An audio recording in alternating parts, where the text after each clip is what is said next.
Xiao Yan berdiri diam di cabang pohon. Dia dengan dingin memperhatikan Yun Yun yang berada di pintu keluar hutan. Tangannya bergetar dan penguasa suan berat yang besar itu berkedip dan muncul.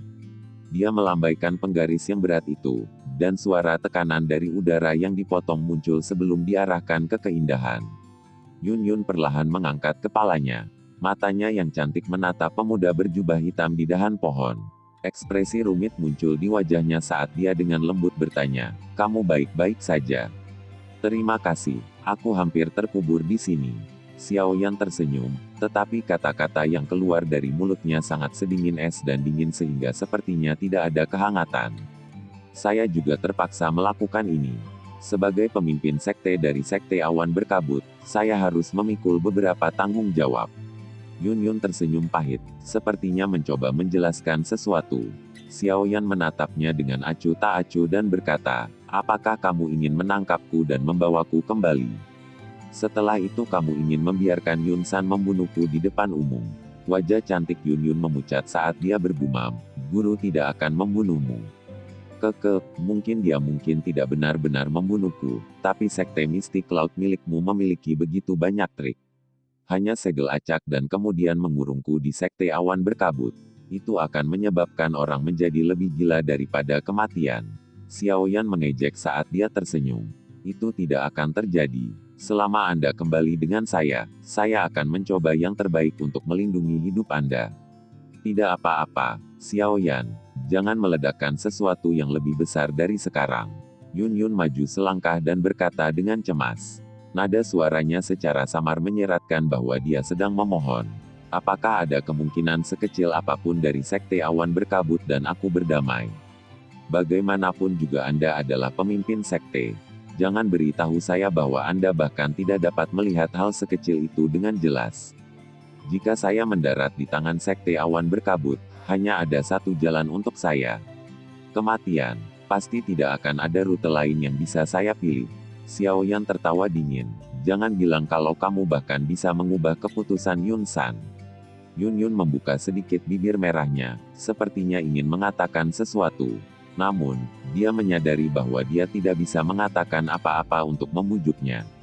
Dengan kecerdasannya, dia secara alami bisa menebak nasib apa yang akan dihadapi Xiao Yan jika dia jatuh ke tangan Sekte Awan Berkabut. Namun, dia yang terjebak di tengah-tengah kedua belah pihak masih dengan naif berharap keajaiban akan terjadi. Tidak perlu terus berbicara omong kosong. Serang saja. Jika kamu bertekad untuk menghentikanku, maka Xiao Yan mengguncang penguasa berat itu sedikit dan berkata dengan suara lembut, "Kamu dapat mengambil kembali mayatku." Yun Yun menggigit bibir bawah merahnya dengan erat dengan bagian belakang giginya. Dia menggelengkan kepalanya sedikit, suaranya agak serak saat dia berkata, "Kamu harus tahu bahwa tidak mungkin aku membunuhmu." Wajah Xiao Yan dingin saat dia melompat dari cabang pohon. Dia memegang penggaris berat di tangannya dan perlahan berjalan menuju Yun Yun selangkah demi selangkah. Douqi yang kuat mengalir keluar darinya, membentuk baju besi yang menyala di permukaan tubuhnya. Mata cantik Yun Yun menatap pemuda berjubah hitam yang berjalan perlahan.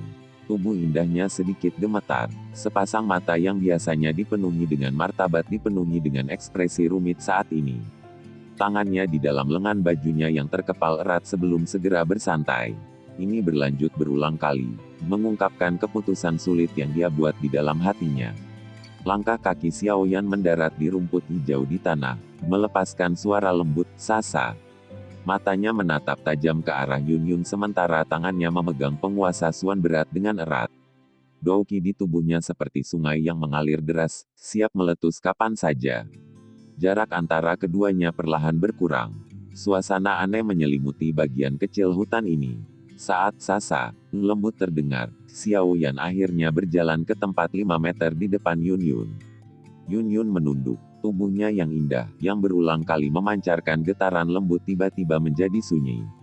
Kekuatan menakutkan perlahan bangkit dari dalam tubuhnya. Dalam sekejap itu menyebabkan udara di bagian kecil hutan ini membeku. Sudut mata Xiao Yan bergerak dengan lembut. Dia mengangkat tangannya yang membawa penguasa suan berat sedikit. Dalam hatinya, dia tahu bahwa jika Yun Yun benar-benar ingin menangkapnya, dia akan memiliki sedikit kekuatan untuk melawan. Xiao Yan dengan lembut menyilangkan langkahnya dan akhirnya berhenti di depan Yun Yun. Dia dengan lembut menghirup aroma samar yang datang dari tubuh pihak lain dan bertanya dengan acuh tak acuh, apakah kamu siap untuk menyerang? Ketika dia mendengar Xiao Yan membuka mulutnya, tubuh cantik Yun Yun bergetar lagi. Dia perlahan mengangkat wajah cantiknya, yang ditutupi dengan sedikit kepahitan. Tatapannya tertuju pada wajah lembut dan tampan pemuda itu saat dia dengan lembut bertanya, apakah kamu benar-benar tidak akan kembali denganku? Kamu bisa membawa mayatku kembali. Xiao Yan tersenyum dingin saat dia mengulangi kata-katanya dari sebelumnya. Segera, dia berhenti memiliki sedikit keraguan. Dia membalikkan tubuhnya, menjauh dari Yun Yun dan melangkah ke tepi hutan. Kakinya baru saja melangkah maju ketika kekuatan menakutkan di belakangnya melonjak sekali lagi. Segera, sebuah kekuatan datang secara eksplosif ke arah punggung Xiao Yan. Saat dia merasakan serangan kilat dari belakangnya, hati Xiao Yan langsung seperti rumah es. Seluruh tubuhnya dingin saat dia mengejek dirinya sendiri dan menggelengkan kepalanya. Dia bergumam, dia masih menyerang. Xiao Yan menghela nafas dan benar-benar menutup matanya perlahan. Tangannya dengan lembut mengusap lengan bajunya. Dalam hatinya, dia jelas tahu bahwa jika Yun Yun berniat membunuhnya, saat ini dia tidak memiliki kemampuan untuk melawan sedikit pun. Hanya Heaven Swallowing Python yang bisa sedikit menghalanginya. Kekuatan mendekati tubuh Xiao Yan dalam sekejap mata. Sama seperti Xiao Yan siap untuk melepaskan Heaven Swallowing Python. Bagaimanapun, kekuatan itu tiba-tiba berubah menjadi lembut. Ini dengan lembut memukul punggung Xiao Yan. Segera, tubuh yang terakhir didorong ke depan dengan lembut. Di bawah langit yang dipenuhi bintang, pemuda itu sedikit tercengang saat dia membuka matanya. Ketika kekuatan sebelumnya menghantam punggungnya, dia dapat dengan jelas merasakan bahwa jejak energi yang telah dicetak Yun San di dalam tubuhnya benar-benar telah menghilang dengan diam-diam. Xiao Yan berbalik dan menatap Yun Yun yang bersandar lemah di batang pohon. Tenggorokannya menggulung sedikit, apa yang Anda maksud dengan ini? Pergi, tinggalkan kekaisaran Jiama. Jangan kembali lagi nanti. Jika tidak, guru pasti tidak akan membiarkan Anda pergi. Sekte awan berkabut juga tidak akan membiarkanmu pergi. Yun Yun melambaikan tangannya. Suara lembutnya menahan kelelahan yang sulit disembunyikan. Terjebak di antara kedua belah pihak benar-benar membuatnya merasa sangat lelah. Xiao Yan menatap wanita dengan sosok yang anggun. Beberapa saat kemudian, dia berkata dengan lembut, terima kasih banyak. Namun, saya akan kembali. Saya pasti akan kembali. Kamu, alis Yun Yun vertikal. Dia sedikit marah pada keras kepala Xiao Yan. Dia melambaikan lengan bajunya dengan marah dan berkata, aku pasti tidak akan melepaskanmu saat kita bertemu lagi. Aku terlalu malas untuk memikirkan apakah kamu hidup atau mati. Saat kita bertemu lagi, kamu mungkin tidak memiliki kesempatan ini untuk melepaskan aku. Karena saya juga tidak yakin kapan saya akan kembali. Xiao Yan mengangkat bahu dan menatap wajah Yun Yun yang marah tapi cantik. Untuk beberapa alasan yang tidak diketahui, beberapa kehangatan benar-benar muncul di hatinya yang sedingin es sekali lagi. Mungkin, Yunzi, di gua gunung saat itu belum benar-benar menghilang. Saat memikirkan hal ini, hati Xiao Yan tiba-tiba memiliki perasaan tambahan yang sulit dijelaskan dengan kata-kata. Dia berbalik dan mengambil beberapa langkah ke depan untuk berdiri di depan Yun Yun. Keduanya saling memandang. Mengapa kamu tidak pergi? Tatapan Yun Yun tidak bisa menahan diri untuk menghindari Xiao Yan saat dia berkata dengan sedikit kemarahan ketika murid hitam gelap yang terakhir menatapnya dengan saksama. Pada saat ini, emosinya kacau sehingga dia tidak bisa meluruskannya. Logika memberitahunya bahwa dengan tugas dan kekuatan yang menyertai statusnya, dia harus segera menangkap orang ini yang berani menantang Sekte Awan Berkabut dan membawanya kembali. Namun, perasaan aneh tertentu memblokir logikanya. Karena inilah ada perubahan dalam serangan telapak tangannya sebelumnya saat bergerak menuju targetnya. Saya percaya bahwa Anda saat ini lebih seperti Yunzi yang saya temui di gua gunung. Xiao Yan memeriksa wajah anggun dan cantik yang awalnya ditutupi dengan rasa bangsawan. Pada saat ini, ada beberapa kepanikan seorang wanita muda. Xiao Yan tiba-tiba teringat akan hari-hari yang menawan dan hangat saat mereka tinggal di dalam gua gunung. Suara aslinya yang dingin menjadi lebih lembut. Yun kaget mendengar ini. Denyut nadinya langsung melonjak dengan cepat. Dia dengan paksa menekan perasaan di dalam hatinya yang berderak seperti rusa kecil dan dengan sengaja bertindak acuh tak acuh saat dia berkata, Yun adalah Yunzi adalah Yun. Ini adalah sesuatu yang seharusnya sudah lama Anda ketahui. Selain itu, ketika Anda berada di Gunung Awan Berkabut, apakah Anda tidak mengatakan bahwa mulai sekarang, apakah saya Yun atau Yunzi, saya tidak ada hubungannya dengan Anda. Saya tidak memiliki kesan yang baik dari pemimpin sekte mistik laut, Yun. Tetapi terhadap Yunzi, saya memiliki banyak kesan yang baik. Hari-hari di gua gunung saat itu adalah waktu yang aku, Xiaoyan, tidak akan pernah lupakan sampai aku mati. Xiaoyan tertawa pelan dan tiba-tiba mengulurkan tangannya. Di bawah ekspresi tercengang Yun, dia perlahan memeluk pinggang cantik itu di bawah jubah pemimpin sekte yang tampak terlalu kecil untuk dipeluk sepenuhnya. Wajah cantik Yun langsung berubah, menjadi merah cerah mirip dengan awan yang menyala saat dipeluk oleh Xiaoyan. Bahkan ujung telinganya yang halus berubah menjadi merah cerah. Dengan kekuatannya, selama dia diam-diam melepaskan sedikit kekuatan, Xiaoyan akan terguncang ke titik di mana dia akan memuntahkan darah dan mundur. Pada saat ini, bagaimanapun, seluruh tubuhnya menjadi mati rasa, dan bahkan tidak dapat memanggil sedikit pun Douqi. Dia seperti seorang gadis kecil, yang pertama kali jatuh cinta, dipeluk oleh kekasihnya. Dia bingung, tapi dengan rakus menyerap perasaan asing namun menenangkan, khusus ini. Meski aroma hangat ada di dadanya, tidak ada sedikit pun nafsu di matanya. Pupil hitamnya yang gelap sejelas mata air yang dalam.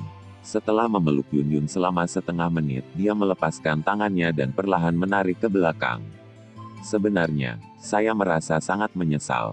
Saya menyesal bertahan dengan paksa seperti orang bijak yang tidak memiliki harapan atau keinginan di gua gunung saat itu. Saya pikir jika saya telah melakukan sesuatu pada waktu itu saat dia melangkah mundur, Xiaoyan tiba-tiba tertawa. Tawanya mengandung sedikit ejekan. Kalau begitu aku akan membunuhmu di tempat. Jika itu masalahnya, kita juga akan diselamatkan dari masalah besar hari ini. Kemerahan wajah Yun juga perlahan mundur saat Xiaoyan melangkah mundur. Ketika dia mendengar Xiaoyan mengatakan ini, matanya yang cantik menjadi celah saat dia berkata dengan marah. Upacara perpisahan selesai. Xiaoyan tertawa sebelum menghela nafas. Dia menangkupkan tangannya ke arah Yun dan berkata, bantu aku memberitahu Yun-san bahwa aku, Xiaoyan, akan tetap kembali. Saat waktunya tiba, aku akan membuatnya membayar hutang hari ini. Setelah dia selesai mengatakan ini, Xiaoyan akhirnya berhenti berada di lokasi ini. Dia tiba-tiba berbalik, dan melangkah ke kejauhan sebelum terserap ke dalam kegelapan lama kemudian. Yun berdiri di tempat yang sama dan menatap sosok hitam yang perlahan menghilang itu. Senyum di wajahnya perlahan menghilang, dan kepahitan muncul. Dia bergumam pelan. Meskipun itu membuat hatiku sakit, kuharap kau tidak akan pernah kembali. Waktu akan menyebabkan semua kebencian memudar. Namun, mungkin benar-benar seperti yang dikatakan guru, saya mungkin harus sendirian seumur hidup. Namun, karena Anda sudah pergi, identitas Yunji yang menjadi bersemangat karena Anda akan benar-benar hilang. Masa depan saya akan menjadi pemimpin sekte dari sekte awan berkabut, Yun. Perasaan pribadi ini semestinya bukan milik saya. Perlakukan saja saat ini sebagai aku yang disengaja untuk sekali. Mengangkat kepalanya, tatapan Yun menatap ke langit yang luas dan menghela nafas. Kelembutan dan kelemahan di wajahnya dengan cepat menghilang. Menggantinya adalah kedinginan dan keagungan yang mengendalikan faksi terbesar di Kekaisaran Jiama. Tubuhnya bergoyang sedikit dan perlahan menghilang seperti hantu. Anak kecil, ingat kata-kataku. Karena kamu sudah pergi, jangan kembali lagi.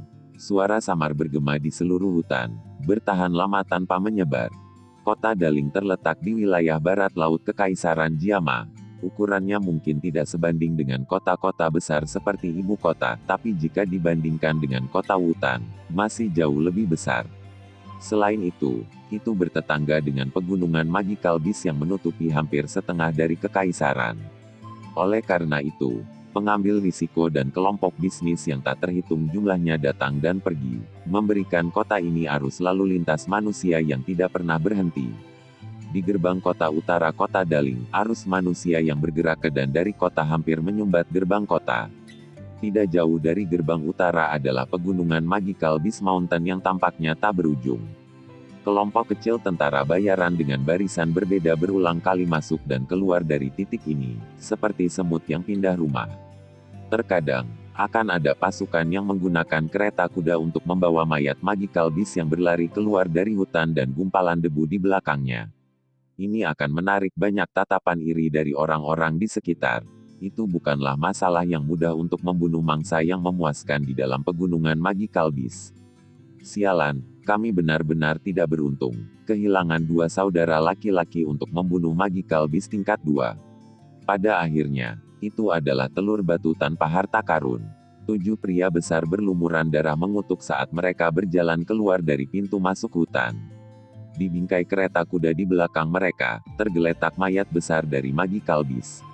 Kepala mayat telah dibelah dan hanya ada otak, darah segar, dan beberapa hal lainnya tanpa benda yang paling berharga, inti monster. Dari jargon tentara bayaran yang muncul dalam percakapan mereka, Magical Beast tanpa monster core ini disebut telur batu tanpa harta karun. Jika ada monster core peringkat 2 di dalam benda sialan ini, kita akan bisa mengumpulkan cukup uang untuk membeli metode ki tingkat uang tinggi dari rumah lelang. Wajah pria besar dipenuhi dengan ketidakpuasan saat dia berbicara. Tingkat uang tinggi metode ki semacam itu akan membutuhkan hingga 110.000 koin emas. Ini seperti hantu penghisap darah. Seorang pria yang tampaknya menjadi pemimpin meludahkan air liurnya dan memarahi. Hahaha, Sekte Awan Berkabut mengeluarkan perintah yang diinginkan. Siapapun yang dapat memberikan petunjuk akan dapat memperoleh metode ki kelas 1. Dia bahkan bisa diberi kesempatan untuk diterima di Sekte Awan Berkabut. Kita bisa pergi dan mencoba keberuntungan kita. Dengan cara itu, kita tidak perlu menyia-nyiakan hidup kita untuk menukar barang dengan uang untuk membeli metode ki. Seorang pria agak kurus menghapus bekas darah dari wajahnya dan berbicara sambil tertawa. Ketika dia menyebutkan metode ki kelas 1, keserakahan yang sulit disembunyikan melintas di matanya. Kera kurus, apakah kamu menjadi bodoh setelah bersama begitu banyak wanita?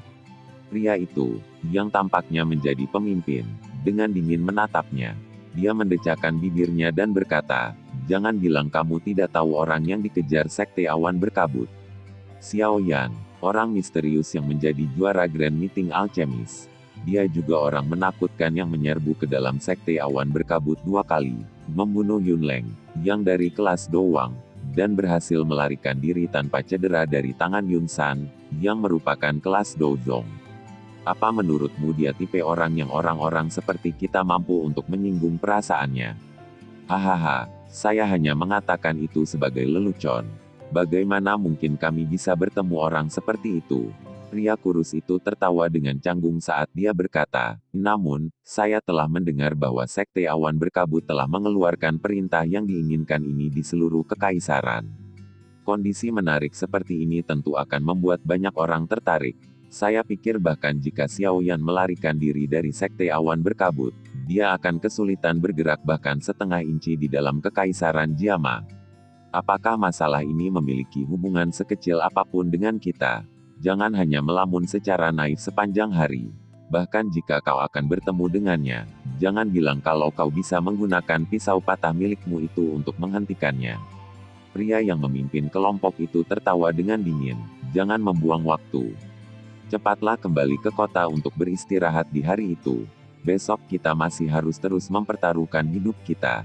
Jika tidak, dengan metode huang ki tengah kita saat ini, kapan sebelum kita bisa menerobos ke kelas Dousi? Saat pemimpin kelompok memarahi orang-orang dengan noda darah hanya bisa bergumam dengan tidak senang dan mulai tersandung menuju gerbang kota. Setelah sekelompok pria pergi, sesosok manusia yang sepenuhnya tertutup jubah hitam tiba-tiba berjalan perlahan keluar dari hutan yang dalam. Tatapannya menyapu di depannya. Segera, dia menundukkan kepalanya sedikit, membiarkan bayangan dupengnya menutupi hampir setengah wajahnya. Dupeng adalah topi bambu berbentuk kerucut dengan kain yang menjuntai untuk menutupi kepala. Apakah mereka mulai mencari saya di seluruh negeri? Yun San benar-benar rela membayar. Orang berjubah hitam itu dengan dingin tertawa. Dia mengangkat kepalanya sedikit dan memperlihatkan setengah dari wajah halus dan tampan di bawahnya. Melihat kontur yang familiar, secara mengejutkan Xiao Yan, yang telah melarikan diri dari Sekte Awan Berkabut. Sejak hari Yun Yun mengizinkan Xiao Yan pergi, dia mengandalkan peta yang diberikan Ya Fei kepadanya untuk mengambil jalan memutar yang panjang dan menghabiskan hampir 10 hari berjalan kaki melalui hutan untuk benar-benar melepaskan diri dari orang-orang yang bertahan di dalamnya. Mengejarnya. Setelah itu, dia beristirahat selama 1 hari sebelum mengikuti peta dan berjalan sampai ke perbatasan barat laut Kekaisaran Jiama melalui pegunungan Magical Beast Mountain. Dia menghabiskan 7 hari lagi terburu-buru dalam perjalanannya sebelum dia tiba di kota Daling ini, yang dekat dengan perbatasan barat laut Kekaisaran Jiama. Menggunakan peta sebagai referensi, selama dia melewati kota Daling ini dan melewati beberapa pos pemeriksaan lainnya, dia akan dengan mudah sampai di perbatasan Kekaisaran Jiama. Ketika saat itu tiba, yang perlu dia lakukan hanyalah meninggalkan Kekaisaran Mama dan perintah yang diinginkan oleh Sekte Awan Berkabut akan menjadi sama sekali tidak efektif. Sekte Mistik Laut mungkin masih memiliki beberapa efek jera di luar negeri, tetapi itu jauh lebih rendah dibandingkan dengan reputasi yang dinikmati di dalam Kekaisaran Jiama. Secara alami, faksi lain tidak akan peduli dengan perintah yang diinginkan dari sekte apapun itu. Selama tahun-tahun ini, Sekte Awan Berkabut tetap tertanam kuat di dalam Kekaisaran Jiama dan melakukan yang terbaik untuk menghilangkan faksi dari luar Kekaisaran. Oleh karena itu mengakibatkan Sekte Awan Berkabut tidak terkenal di luar Kekaisaran. Selama hampir 1 bulan di mana Xiao Yan bergegas melalui pegunungan Magical Beast Mountain, dia juga mengalami kesulitan besar. Meskipun kehadiran Heaven Swallowing Python telah menghasilkan Magical Beast biasa yang tidak berani maju untuk memblokirnya, Magical Beast Mountain rank sangat luas sehingga secara alami tidak kekurangan beberapa binatang unik dengan kekuatan yang menakutkan. Magical Beast lainnya mungkin takut dengan Heaven Swallowing Python, tapi sebenarnya tidak. Oleh karena itu, Xiao Yan masih dikejar-kejar selama perjalanan meski sudah melarikan diri dari Sekte Awan Berkabut. Meskipun terburu-buru melalui perjalanan selama periode waktu ini telah menyebabkan Xiao Yan menderita kesulitan besar, hal yang menyebabkan kegembiraan terbesar adalah bahwa jiwa Yao Lao yang kelelahan akhirnya benar-benar pulih setelah dirawat hingga sehat selama setengah bulan. Pada saat ini, hati Xiao Yan, yang selama ini dalam keadaan waspada, akhirnya rileks. Tidak peduli bagaimana orang mengatakannya, dengan Yao Lao hadir, setidaknya itu berarti dia memiliki kartu truf untuk melindungi hidupnya. Selain itu, karena sisa efek obat yang disimpan di dalam tubuhnya, Xiao Yan benar-benar memiliki kemampuan untuk meningkatkan kekuatannya sekali lagi selama 1 bulan pelarian ini setelah terobosan besarnya. Selama pelarian dari mulut Magical Beast kelas Dowang, Xiao Yan benar-benar mengangkat kekuatannya tanpa menyadarinya. Xiao Yan dengan demikian telah menjadi bintang 4 Dadoushi dalam waktu yang singkat. Jika seseorang menambahkan pertumbuhan yang terburu-buru dari obat di dalam Gua Gunung bulan lalu, kekuatan Xiao Yan sebenarnya telah melonjak 3 bintang dalam 1 bulan ini. Kecepatan semacam ini pasti bisa dijelaskan dengan satu kata, menakutkan. Meskipun alasan utama untuk ini adalah pertarungan hidup dan mati, yang dia alami selama periode waktu ini dan efek obat yang tersisa di dalam tubuhnya, itu tidak dapat menutupi bakat pelatihan Xiao Yan yang bahkan menyebabkan Yao Lao memujinya berulang kali. Tentu saja, tidak termasuk semua ini, hal yang menyebabkan hati Xiao Yan dipenuhi dengan kegembiraan paling besar adalah bahwa dia mulai memahami dengan jelas beberapa bagian dari teknik rahasia yang dijaga. Burning Flame Valley, Skyfire Tree Mysterious Cheng, 3 hari yang lalu setelah latihan selama sebulan dan di bawah bimbingan Yao Lao. Dia mungkin telah gagal beberapa kali selama periode ini, tetapi dari penampilan bagaimana kekuatannya masih berhasil melonjak meskipun upaya yang gagal ini, Xiao Yan samar-samar bisa merasakan konsep teknik rahasia. Dia memiliki keyakinan bahwa selama dia diberi waktu yang cukup, dia pasti bisa benar-benar menguasai perubahan misterius 3 misterius, dengan sukses. Ketika saat itu tiba, dia akan kesulitan menemukan lawan yang bisa bersaing dengannya di tingkat Dadoushi atau bahkan lebih tinggi dengan kekuatannya yang dibangkitkan oleh teknik rahasia ini. Singkatnya, manfaat yang diperoleh Xiao Yan selama 1 bulan penerbangan ini hampir membuatnya tersenyum sampai mulutnya pecah-pecah. Hahaha, saat dia memikirkan keuntungannya selama sebulan terakhir ini, dia tidak bisa menahan tawa, mengabaikan tatapan aneh yang dilontarkan orang lain di sampingnya. Dia menarik Dupeng ke bawah sedikit dan menyembunyikan seluruh wajahnya di dalam bayang-bayang gelap. Tatapannya mengamati pintu masuk kota di kejauhan, di mana orang-orang datang dan pergi, sebelum berjalan perlahan. Dengan situasinya sekarang, lebih baik meninggalkan kekaisaran Jiama sesegera mungkin. Xiao Yan saat ini tidak memiliki kualifikasi untuk pergi dan membayar kembali hutangnya dengan kekuatannya saat ini. Namun, untungnya dia tidak terburu-buru. Itu karena dia tahu bahwa keuntungan terbesarnya adalah dia masih muda, dan punya banyak waktu untuk dihabiskan. Xiao Yan berjalan mendekati gerbang kota dan mengantri di barisan belakang. Tatapannya menyapu sekelilingnya sebelum sedikit mengerutkan kening saat tatapannya tertuju pada kertas putih yang ditempelkan ke gerbang kota. Pada saat ini, ada 2 wajah yang sangat berbeda digambar di atas kertas putih. Tatapan Xiao Yan menyapu dan menyadari bahwa dari 2 wajah itu, yang satu adalah penampilannya saat ini, sementara yang lain sebenarnya adalah penampilan Yan Xiao, identitas yang dia gunakan untuk berpartisipasi dalam Grand Meeting Alchemist. Jelas ini adalah rencana yang dibentuk karena Sekte Awan Berkabut takut Xiao Yan akan sekali lagi menggunakan identitas Yan Xiao dan mengambil kesempatan untuk melarikan diri dari Kekaisaran Magia. Yun San telah menghabiskan banyak usaha untuk menangkapku. Xiao Yan tertawa dingin.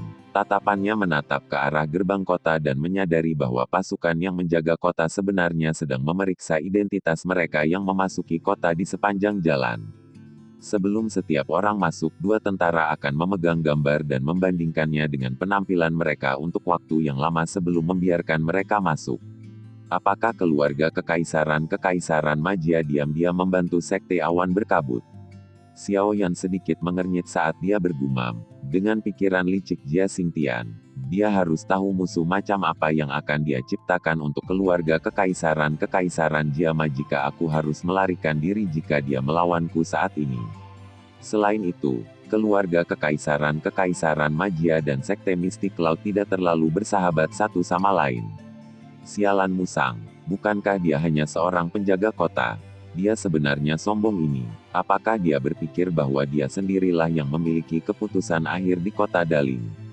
Bagaimana dia tidak takut jika dia benar-benar bertemu Xiao Yan, yang terakhir akan memukulnya sampai mati dengan penguasanya? Saat Xiao Yan merasa ragu, seorang pria yang telah menunggu lama di depannya tiba-tiba mengutuk dengan wajah tidak sabar. Mendiamkan. Jangan terlalu berisik. Meskipun perintah yang diinginkan untuk Xiao Yan tidak terkait dengan keluarga Kekaisaran Magia, Musang adalah seseorang yang berasal dari Sekte Awan Berkabut.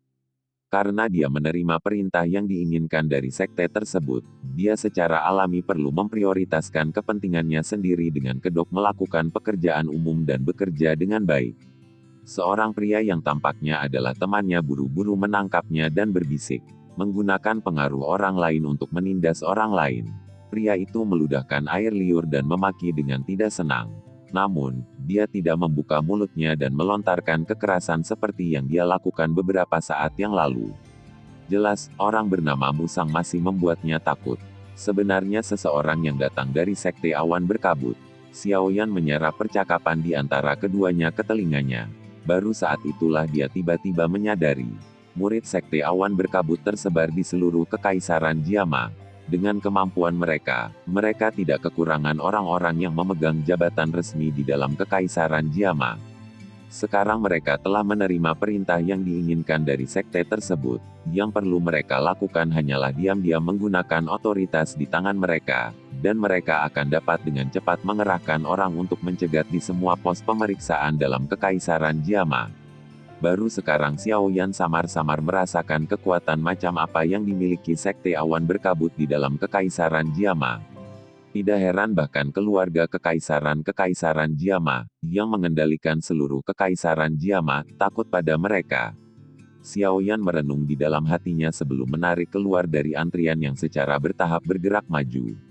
Setelah itu, dia berbelok di sudut dan tiba di bagian terpencil tembok kota. Dia mengangkat kepalanya dan melirik unit patroli yang mengantuk di tembok kota. Punggungnya sedikit gemetar dan sayap awan ungu perlahan diperpanjang.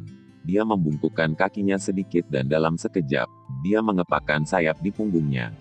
Tubuhnya tiba-tiba melonjak sebelum jari kakinya menempel ke tembok kota dan dia berubah menjadi bayangan hitam yang memanjat tembok kota dengan cara seperti kilat.